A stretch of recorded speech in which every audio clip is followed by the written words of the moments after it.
these kind of moments, it's important as a batter that you're able to be aware of your thoughts, find a way to understand all those thoughts that come to you in between balls when you have what they call the dead time.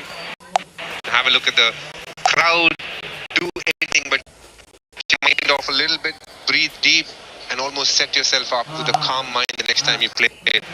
Because in Test cricket, you do have a lot of time, dead time, as they say, between balls, between overs, and it's a game where you need play time.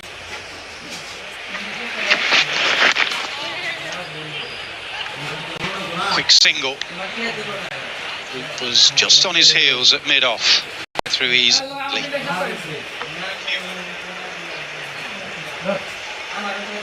thing Babar Azam would be very aware of is the fact that he was batting on 88 in West Indies a test ago and he got run out. So the last thing he'd want to do is get himself run out. Hasan Owais obviously pushing him for that single.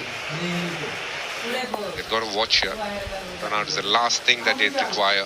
They need a partnership, not a run out at this point of time.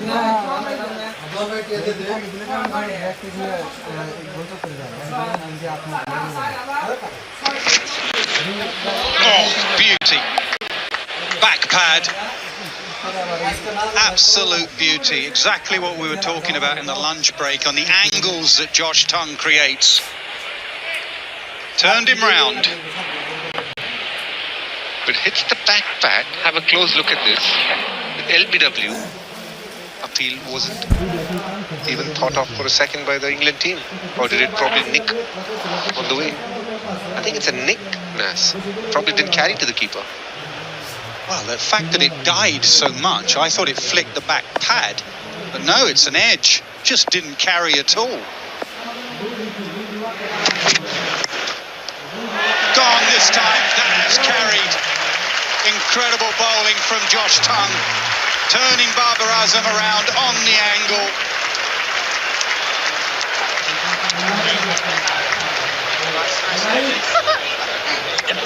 Top bowling, top catching.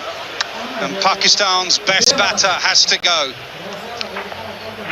Yeah, the previous one was a nick, pushing it with his bottom hand. Because it's a tad full on this Lord's pitch with the slope, not a great option. Jordan Cox doesn't miss too many. He's a solid fielder. Babar Azam, the most important batter for Pakistan, goes pushing at one. Pakistan in a spot of bother, 30 for 3.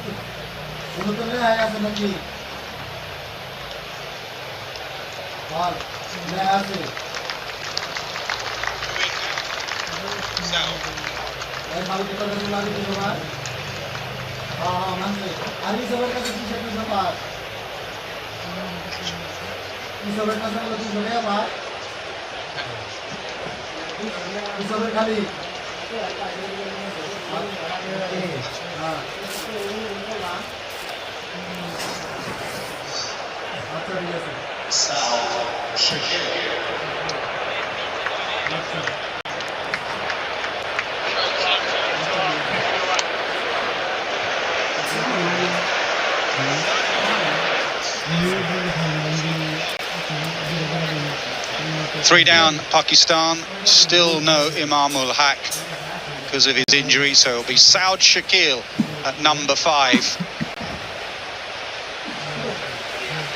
Keep speaking about Jofra Archer's pace, Robinson's movement, but the man who's been at the forefront of England when it comes to bowling and picking up big wickets has to be Josh Tongue. Got Steven Smith out so many times. Best batter in the Pakistan team, Babar Azam. What a delivery to get him out.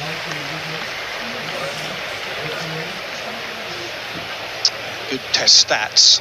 Challenge is to do it in England, away from home for Saud Shakil, as it is for most of this Pakistan batting lineup.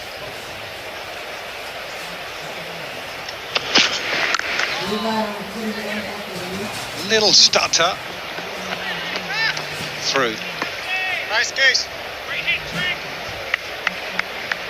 Yeah, it was always the perfect matchup. Josh Tongue against a batter who historically does get squared up and likes driving on the up. He'd put away 2 drives already. He went for his 3rd drive, went at it hard, and it carried. You can see from that replay is pushing with his bottom hand. Whenever you do that, in conditions that are so in favor of the bowlers like this, it's always going to be hard work. And again, this is one of the examples of what a lot of white ball cricket does to you. You end up pushing at the ball a lot more.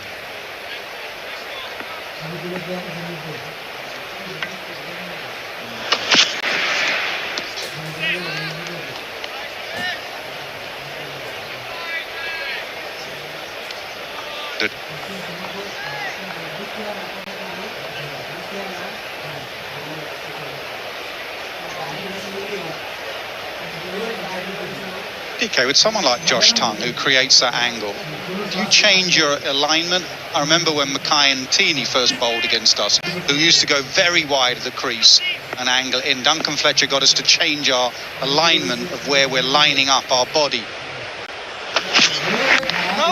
As a left-hander here would, from over the wicket, round the wicket. If you were coaching anyone against Josh Tongue, what would you suggest? For a start, I'd say stand on middle and off, cover your stumps, because that reduces the angle. The key to doing that is the moment you come inside, you got to understand, you got to park your flick shot away. You're always looking to play it straight back at the bowler and defend straight, and that's very important. But yes, you need to cover the angle. So what happens when you cover the angle? The ball coming back in, you'll always end up inside edging it. If the ball just leaves you, you just get beaten without pushing at it.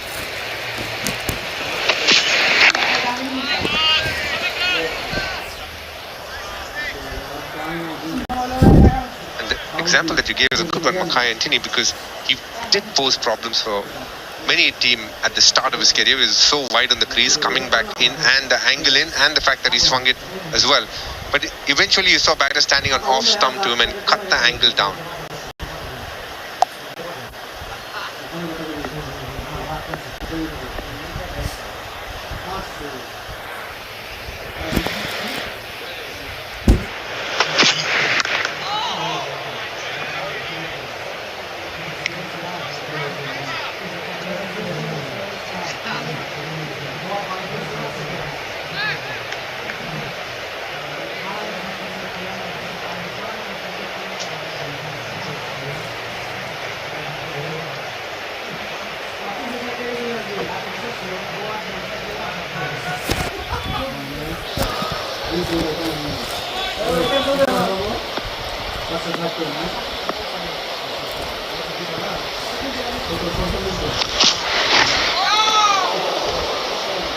Play and a miss, a loose, nervous shot from Saud Shakil, 31 for 3.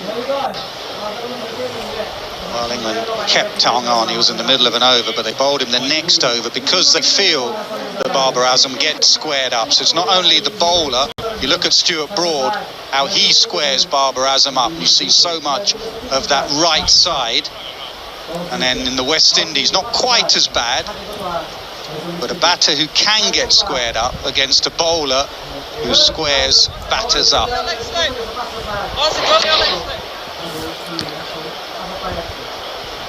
So it's good keeping Tongue on.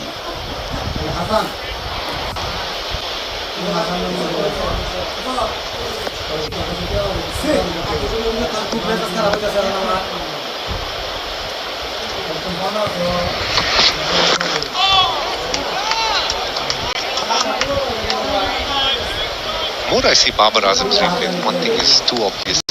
How much of his bottom hand comes into play, and when you're playing in swing, it is something that is understandable because you get your back leg around so that you create space for the bat to come. But if the ball is going away, you end up squaring so much, and then you push at the ball.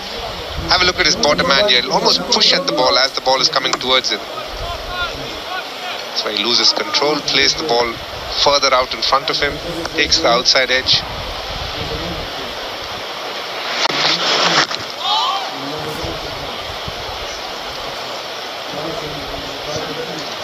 This will be probably Josh Tongue's toughest test because historically he's been very good to right-handers, but not so much against the left-handers, and now he's got two left-handers on strike.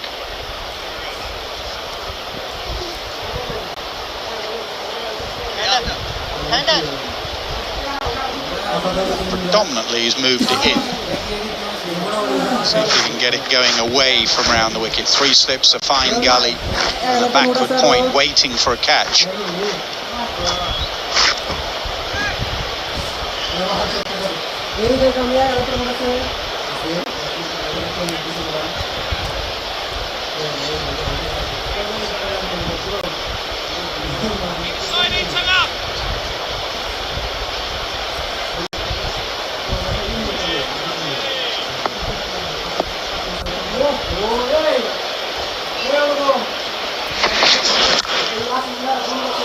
Oh, we've seen some nice cover drives.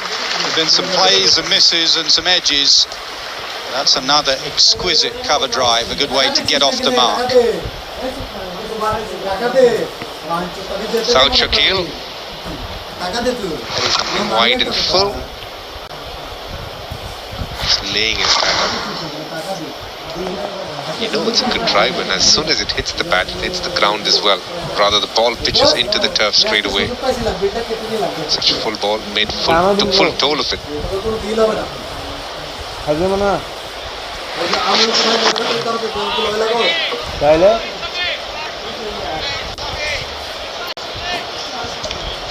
One thing England has done well is obviously bowlers with high pace, but what they have done really well is bowl full. All three of Pakistan's wickets have been to the fuller deliveries, which tells you they've been reluctant to come in front as much as they would want, but induce that drive, which is ended up getting the edge as well. The bat coming across, or rather out to in. It's been good bowling from England. They've realized that there's lateral movement, but they've kept it full as well. All wickets coming ahead of 4 meters there. Oh, no one is stopping that, and rightly given as wides. Just as you say, England has bowled really full and very well. Josh Tuck says, DK stopped it, let me bowl a 5 wide. Like Jamie Smith's reaction there. He's a man of few words, and he just went, nah, not getting that.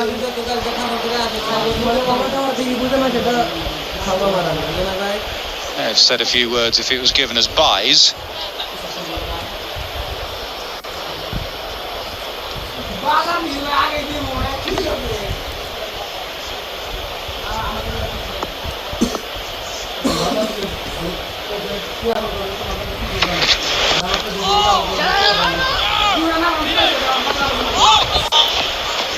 Now, was he back in there for that throw?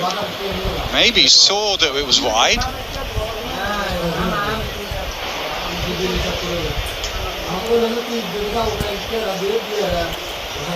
No, I think he saw that the throw was wide. Speaking about the fielder, he got caught at Leeds in the same position. Such an awkward position. It's neither square leg nor deep square leg. It's at a very awkward angle there.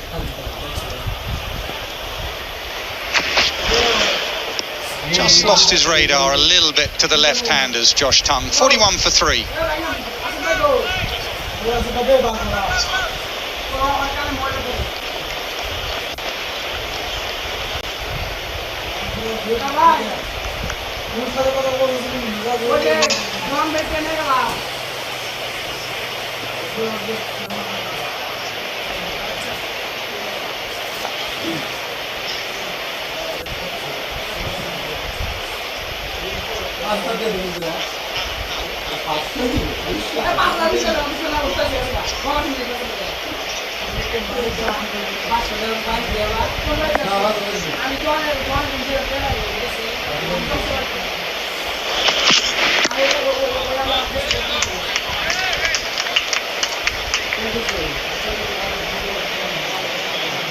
Yes, I did.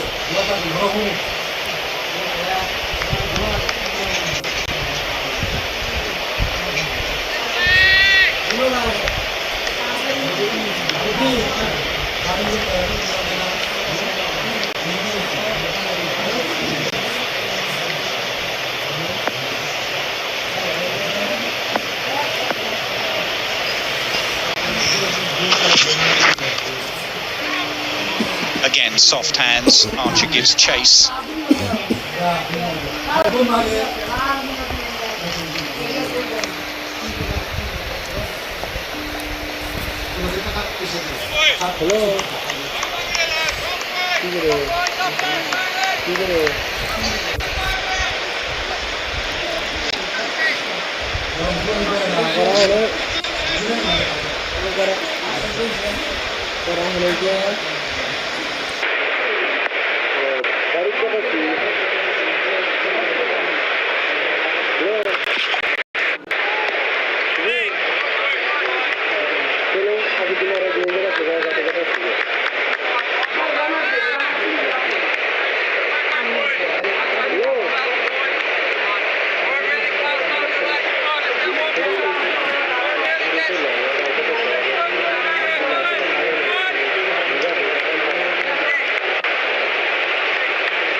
Too far away from getting Jofra Archer loose. Depends how Tongue goes.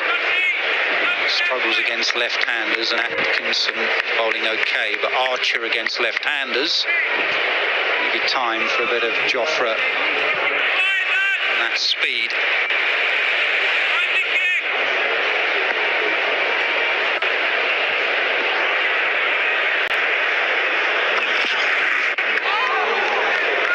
Swing and a miss, 43 for 3.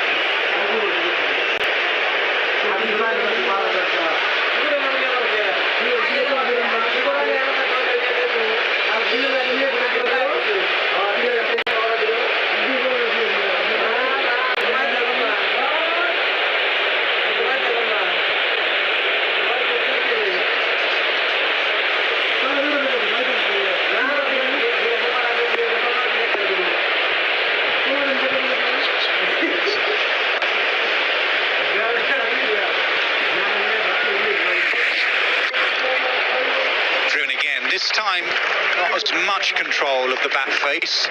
Squirted through gully, but it'll be a boundary.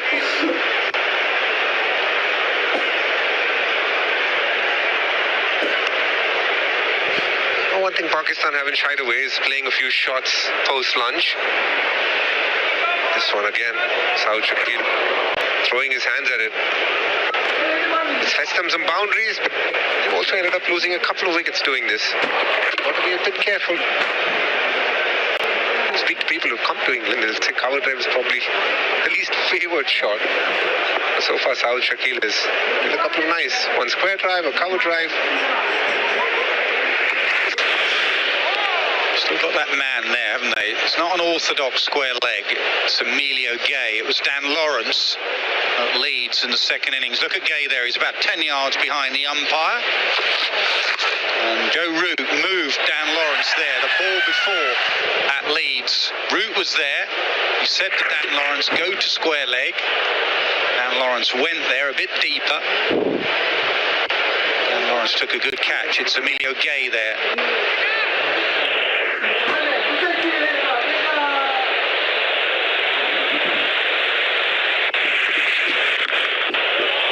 Was a drive ball, and it has been beautifully driven.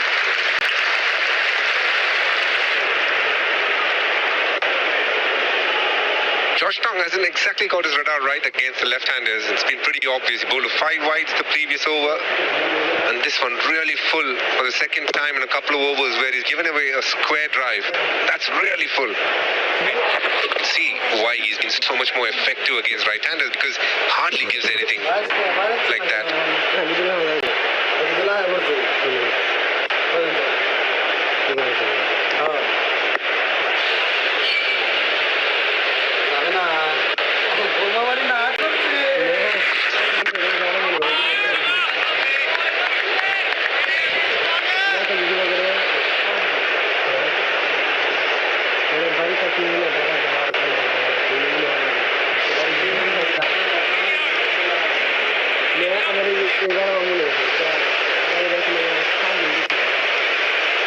Averages 21 against right-handers and 35 against left-handers.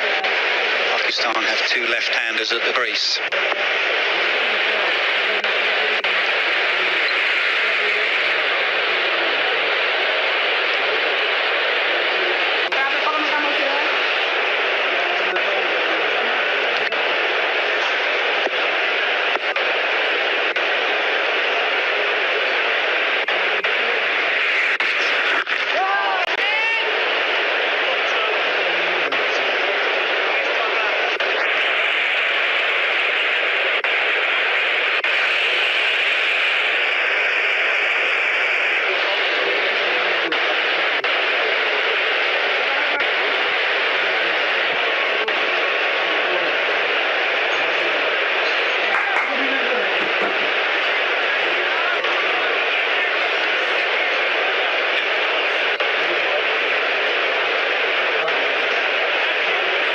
All the way back now, front of the tavern, and one of the slips comes into a short mid-wicket.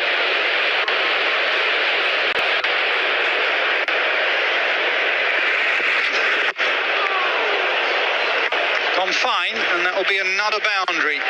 Stealing in boundaries, Saud Shakil. That's his 4th. 55 for 3.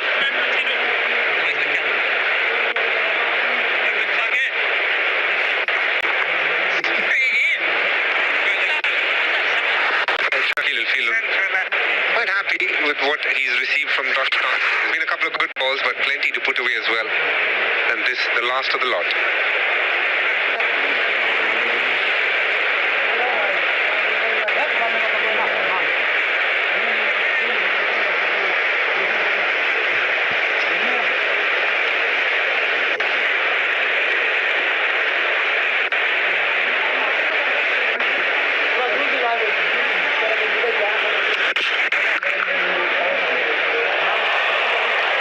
Gone through Archer.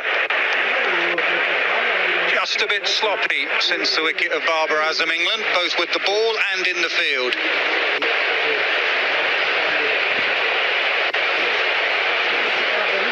Absolutely spot on, Nas. 30 for 3 at the end of 17 overs. The next 25 deliveries, they've given away 29 runs. The Pacers have been very economical. Has come about, even though with such attacking fields, 3 slips a gully, which tells you how well they've bowled. The last 10 minutes, 15 minutes haven't been great.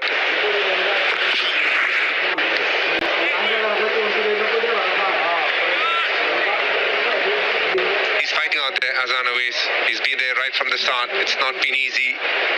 He's been dealt some high pace, good bouncers. Just found a way to fight through all of it. Got given out once off the bumper. First ball of Atkinson. It just hit his right shoulder on the way. It wasn't the bat. Got it overturned. It's not been easy. He showed a lot of character.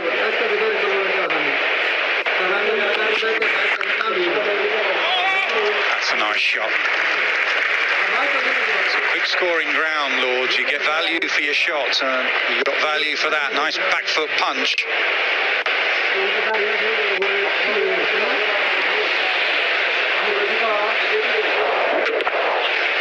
Nicely played. He's been a bit aggressive because he knows he's getting boundary opportunities, and this one, back foot punch. It's a good feeling when you get that shot.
63 for 3.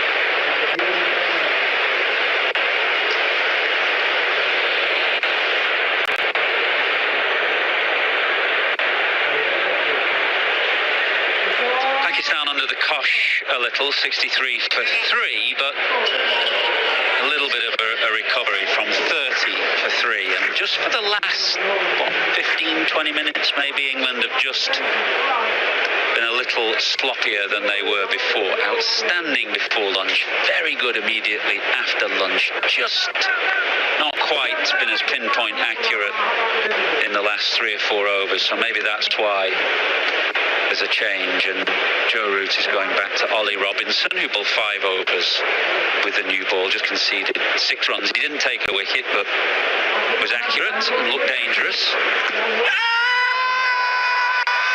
think it's high. Man next to me might have sent it upstairs, mind. Good afternoon, Stuart.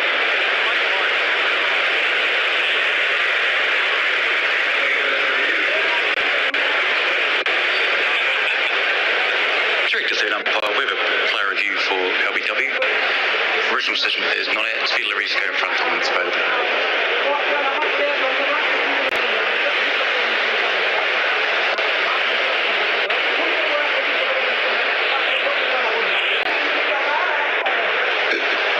It's clearly Mr. Bear. You can go to ball tricking available. It's clear kick there.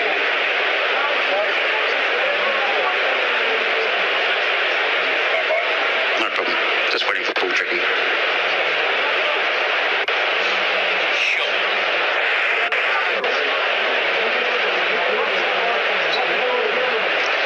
Original decision is not out. Pitching it off. Impacts the line. Wicket's hitting.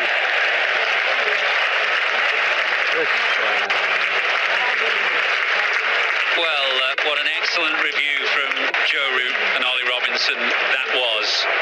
First of all, a good change, bringing Robinson back, and immediately Robinson on target. England had already burned 1 review. They burned 2 early ones up at Headingley, but Root undeterred reviews successfully. Pakistan 63 for 4.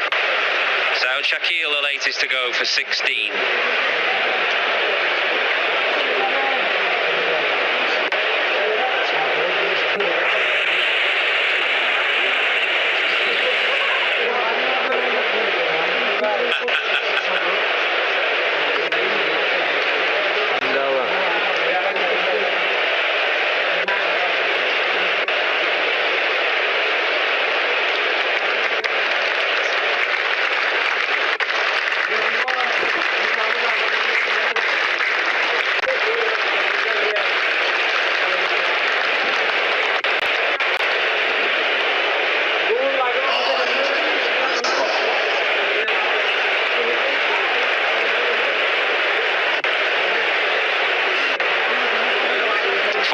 Pakistan. Remember that Imam Ul Haq has a calf injury, he's nursing a calf injury, so they've had to rejig the batting order, and he has yet to appear. So it's Mohammad Rizwan, who should be at 7, who must come in now at number 6 and come in a difficult situation.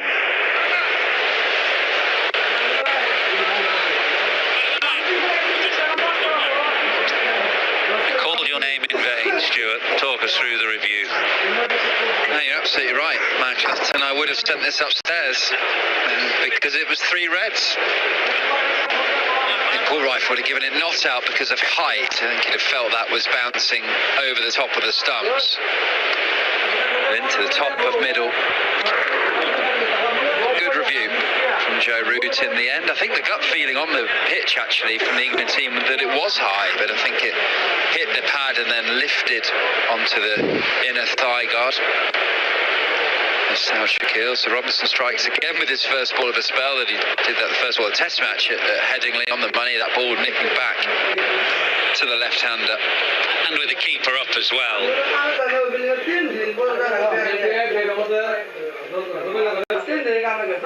they are coming up more than... It's become a thing, hasn't it, now? In a way that perhaps a few years ago... I wonder whether it's because we're seeing so much seam movement. Nice, Rick.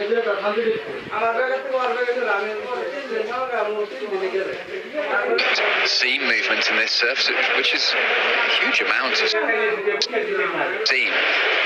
Headingley's seam.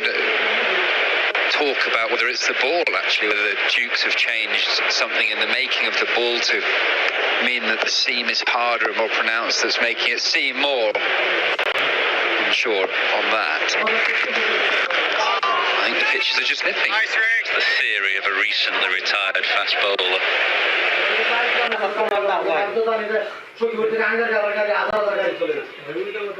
You were never like that in my day. I think the ball is a theory of batters who are getting hit on the shin at the moment, actually.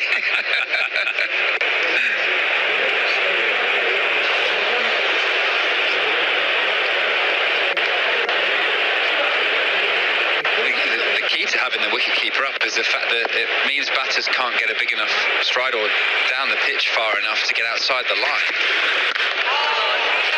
Nice, Rick. It's a trend that maybe teams are picking that style of bowler. Of course, you're not going to stand up to a Gus Atkinson, Josh Tongue, but you can to Ollie Robinson, Mohamed Abbas, Matt Henry, Michael Neser in the winter, Scott Boland. So you'd certainly feel, particularly with Joe Root playing against him and the issues he's having with the wicketkeeper up to stump, that teams will want to play a seam bowler that has the ability to bowl with the keeper up.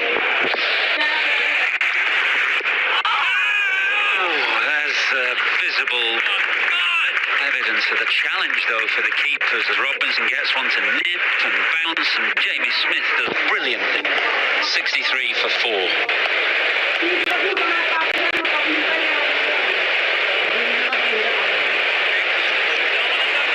This has hit a dent. Pitch got marks yesterday where the ball's been hitting. And as the sun's been out today, the pitch has just hardened up, and it's meant that the dents, if you hit either side of the dent that's already there, will just get a bit of bounce and a bit of extra seam. But England have bowled superbly today. For the majority, they had a poor half an hour after the lunch break, but they built a lot of pressure. They bowled wicket-taking deliveries on a pitch that they knew was going to move for them, that would suit their bowling attack. Phil, some lovely cover drives in between the wickets falling. Baba played a couple, Saud Shakil played a couple. Hassan Awais now, who is a young player, very young and inexperienced player, getting a really tough examination, or got a tough examination with the new ball, but has stuck it out there. He's 30 now from 67. That is a lovely cover drive.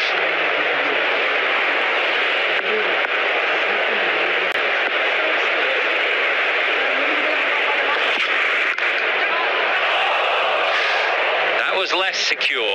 It has gone for 4, but it wasn't that far away from Dan Lawrence in the gully. And actually good bowling.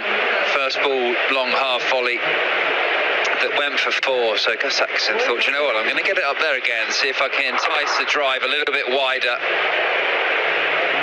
And it's gone aerial, just to the left of Dan Lawrence. I think his dive made it feel like it was a bit closer than it was. But I agree with you. Awais has played nicely so far, 34 from 68.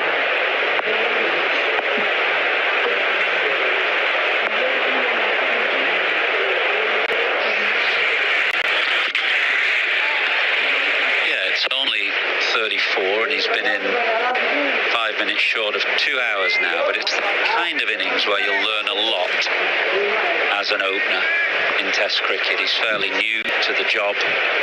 This is a fast attack. top-class attack. Ball is doing enough to keep them interested. Team under pressure. So if you can score runs, A, against this attack, and B, in this situation, you can take a lot from it, build a bit of confidence to move forward. Pushes it down the ground. It actually started to just swing in late, so played that rather nicely.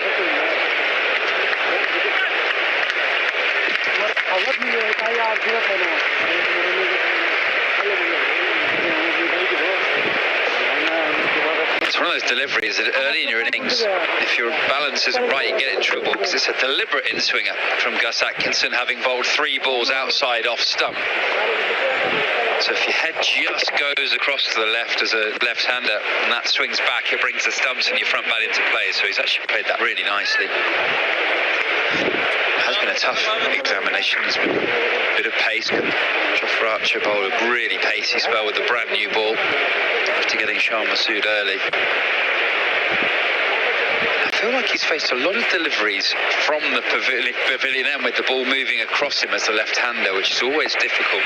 So he has shaped up well.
The tempo of this innings from the Pakistan batting unit, Ath, because there was a period of time where I felt they were really soaking up pressure before lunch, and the last ball, the last over before lunch, Shafiq nicks one.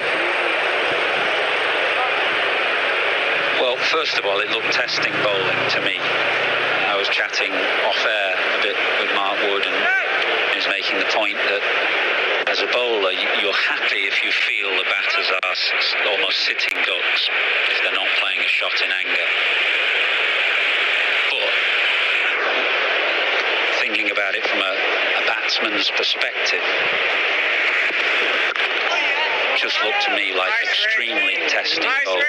I don't think it was easy to start putting the pressure back on the bowlers in that period before lunch. Now, you get a bad ball, you obviously want to put it away, but I think it was a period of a passage of play where the bowling was so good, you were justified if your approach was to try and fight through it, try and get to a point in time where things are a little easier, where the ball is a bit softer, maybe there's not as much movement, maybe the sunshine comes.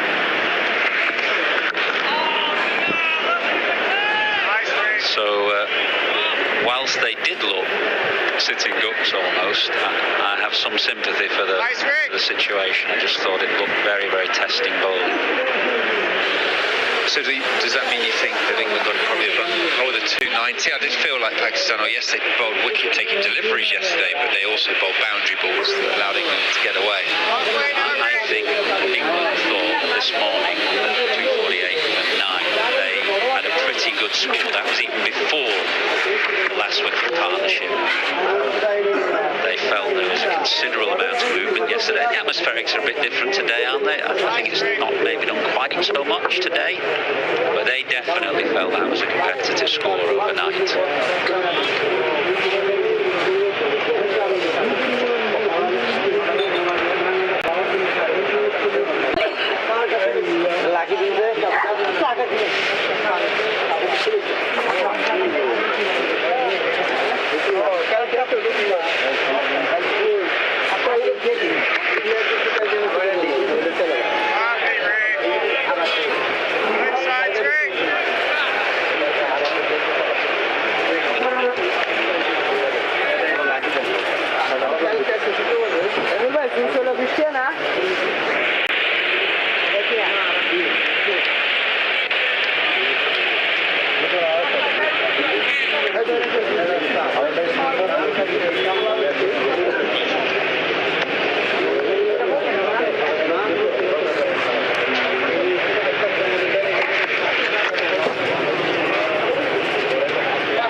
Smith again, good glove work up to the stump, 74 for 4.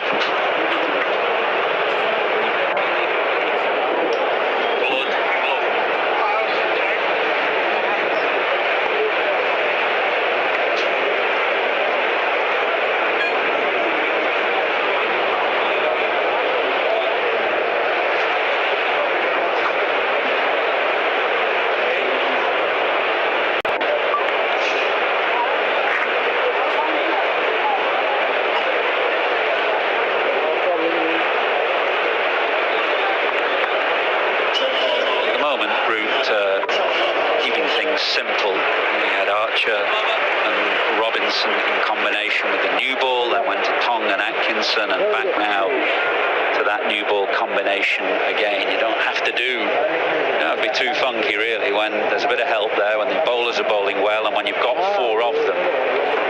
Archer bowled extremely quickly with the new ball. That was his fastest new ball spell in Test cricket, an average of over 90 miles an hour.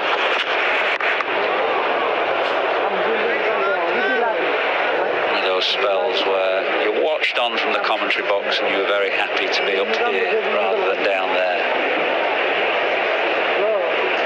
A couple of those bounces, they didn't need to be that short either, did they? They were really skidding through, so you couldn't get underneath them.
Speeds, an extremely fast new ball spell. It has been noticeable, the difference in speeds between 3 of England's 4. Obviously Robinson is slightly different.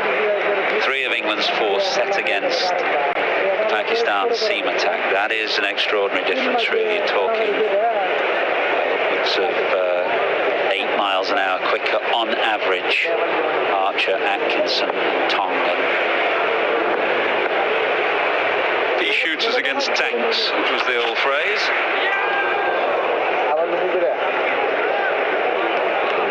Remember way back in the day, Stuart, played against the West Indies, the England batters were always complaining about you'd be going in with classic English style medium paces, and then you've got the West Indies 4.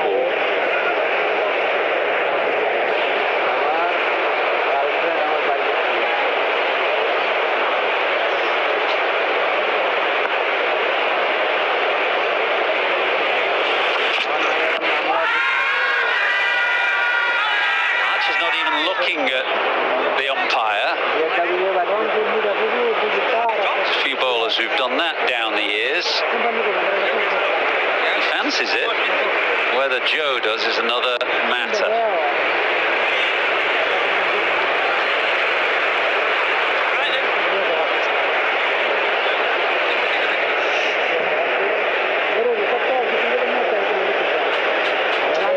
Sure Archer agrees with this non-referral on the celeb appeal. It didn't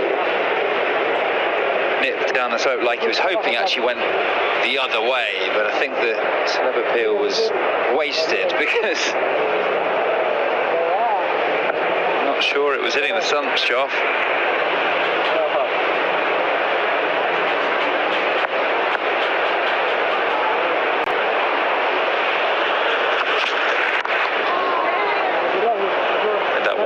In the end, but scampers through for the single. 76 for 4.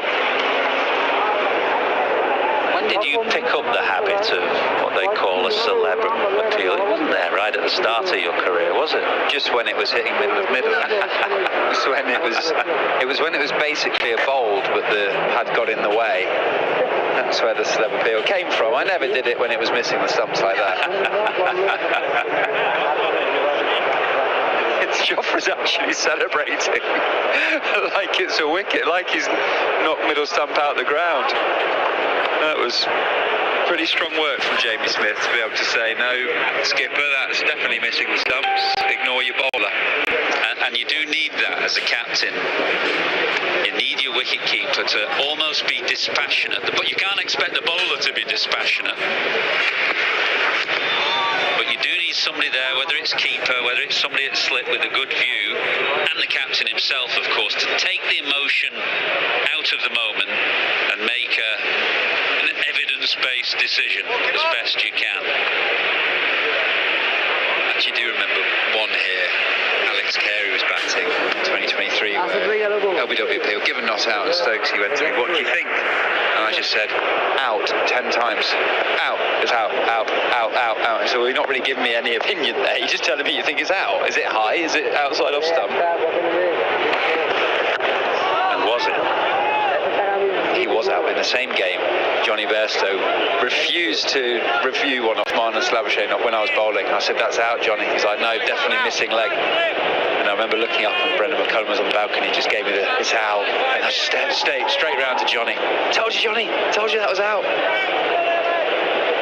It's one of those, you almost don't want to know. Does that make sense? You don't really want someone on the balcony to tell you whether it was 3 reds or they've definitely nicked it when you haven't reviewed it. But I do like the review system. I just think it works really well in cricket. So I'm trying to think, since the DRS came in, the keepers you would have had would have been Bairstow, Butler, Fryer. Is that it? Ambrose, or was that pre-DRS? I think Timmy Ambrose was pre-DRS. There is a keeper that I'm going to give you a couple of balls to try and guess for one test. Oh, no, more than one test match actually. James Brayson. That's another one that I hadn't thought of.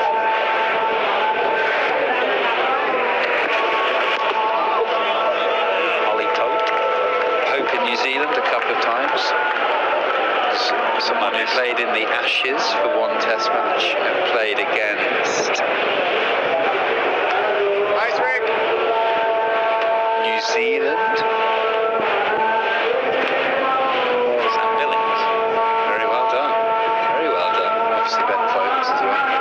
And who was the best keeper for giving the best information about DRS review?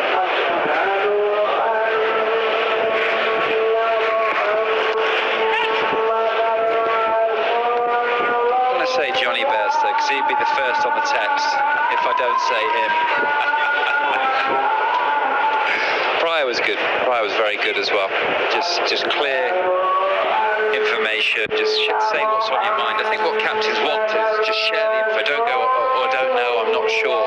Give me what your gut feeling is, and then we'll use point as well. We'll use the bowler. We'll use mid-off to gather all the info in that 10 seconds, and then the captain can make a decision on it. It is a team decision. It's 3-4 voices of positivity to go upstairs.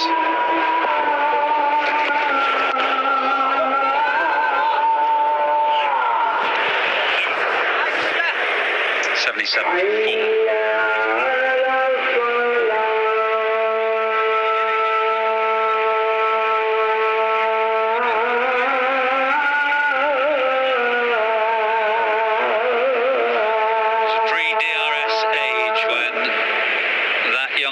Behind the stumps.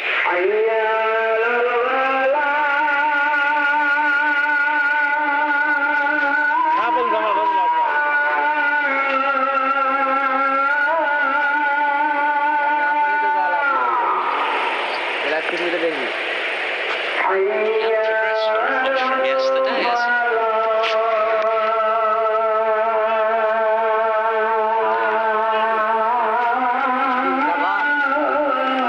Did he have the afternoon off yesterday? cup of tea and a digestive. Or maybe he's on his second.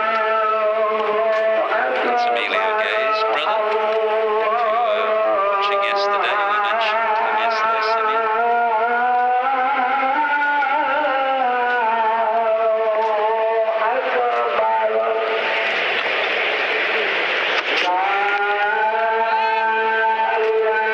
It's just gone dark. All of a sudden the lights are on, the dark clouds have rolled in. Behind the pavilion it looks as though there's a bit of rain in the distance, so whether that will come, who knows, but it suddenly feels a bit cold, a bit darker, and therefore perhaps a bit more testing for the batters as well.